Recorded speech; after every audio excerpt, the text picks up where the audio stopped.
En tant que sénateur accueillant, je voudrais d'abord vous dire mon plaisir d'avoir organisé avec Sabrina, avec Yann cette journée. Saluer tout spécialement ceux qui sont venus d'Afrique pour cette journée de réflexion et donc vous faire partager mon plaisir de cette réunion qui en appelle d'autres derrière. Alors, je ne sais pas si Sabrina a travaillé sur les cultures locales des chimpanzés sous l'angle obstination. Je ne sais pas s'il y a une grille d'évaluation du caractère buté et obstiné du chimpanzé. En tout cas, le breton l'est. Et il y a déjà un certain temps, c'était en 2006, et Sabrina était déjà là, elle aussi est un petit peu obstinée et butée. Nous avions organisé à Nantes, lors des Assises nationales du développement durable, et je tenais beaucoup à cette réunion, j'étais à l'époque vice-président de Nantes Métropole, un atelier sur l'avenir des grands singes. Alors c'était dans cette journée plutôt un petit atelier, dans une petite salle, avec quand même quelques dizaines de personnes qui étaient venues par curiosité, et l'idée, ce jour-là, c'était de sortir de cet atelier, lors des Assises nationales, avec une plateforme sur l'avenir des grands singes. Donc on avait réuni évidemment des chercheurs, des protecteurs de l'environnement, mais aussi des entreprises, des collectivités. On se disait, il y a un vrai enjeu spécifique sur les grands singes, il faut qu'on tire l'ensemble des fils, on va essayer de sortir de cette journée, de ce premier atelier, avec une sorte de plateforme. Nous avions lancé l'idée, elle s'est un peu perdue dans la forêt vierge ou dans les sables du désert. Et donc, je suis vraiment extrêmement heureux, ce qui prouve quand même qu'on a un peu de suite dans les idées, sur le fait que 12 ans après, enfin, et vraiment grâce à l'initiative que vous avez prise de cet appel il y a quelques mois, donc Sabrina, Yann et Laurence Parisot, d'être maintenant, je pense, en situation d'avoir suffisamment d'acteurs rassemblés, et le succès de cette journée, puisqu'on a refusé quand même beaucoup de monde, le montre aussi, suffisamment d'acteurs rassemblés pour maintenant essayer de créer dans la société une mobilisation telle que derrière cette mobilisation, il y ait des prises de conscience, bien sûr, mais aussi des politiques publiques à la hauteur de l'enjeu. Pourquoi les grands singes?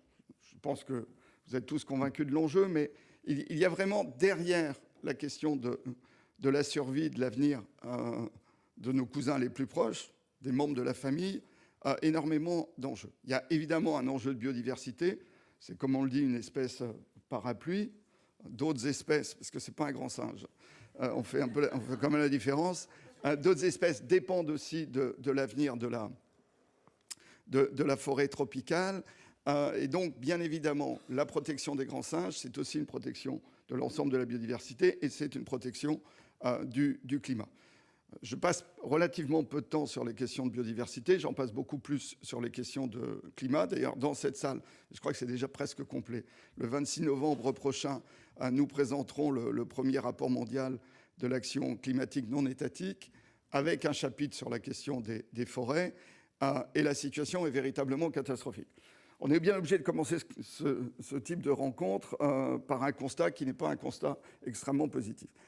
La déforestation a repris massivement dans le monde depuis à peu près 2016. Elle s'était plutôt ralentie. Elle est repartie à la hausse. Un pays comme le Pérou, c'est un des pays qu'on a analysé dans ce rapport, avait annoncé lors de la COP21 son objectif de zéro déforestation en 2020.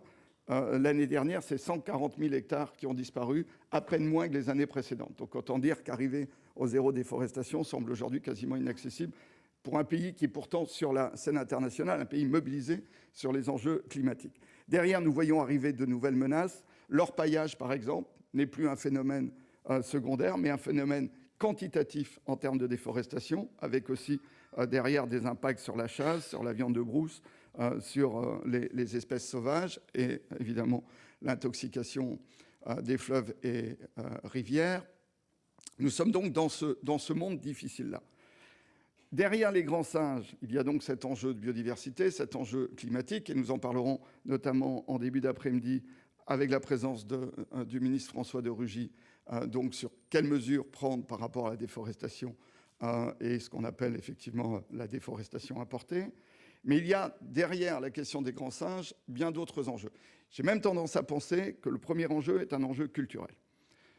Accepter par notre immobilisme la disparition des grands singes, c'est accepter la disparition d'une part de notre humanité.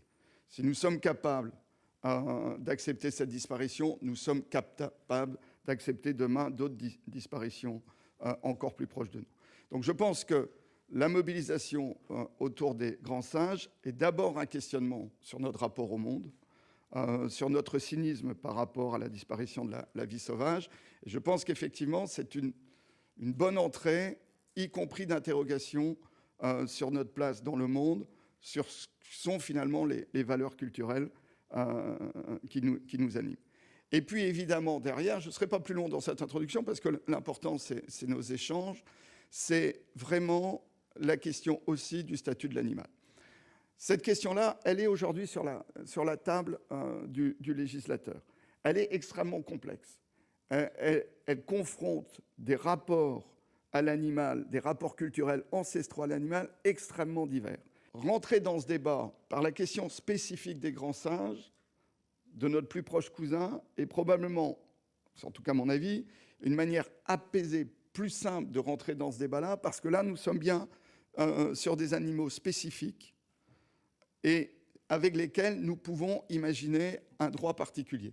Ça amènera derrière à d'autres débats plus larges, plus complexes, plus clivants dans la société, rentrer par la question des grands singes, d'un statut spécifique pour nos proches cousins, est peut-être une bonne manière de rentrer dans ce débat, qui sera de toute manière un débat complexe. Donc les trois tables rondes vont répondre à ces trois enjeux. L'enjeu culturel d'abord, et je crois qu'effectivement interpeller l'UNESCO sur la place des grands singes dans notre patrimoine immatériel est une très bonne approche.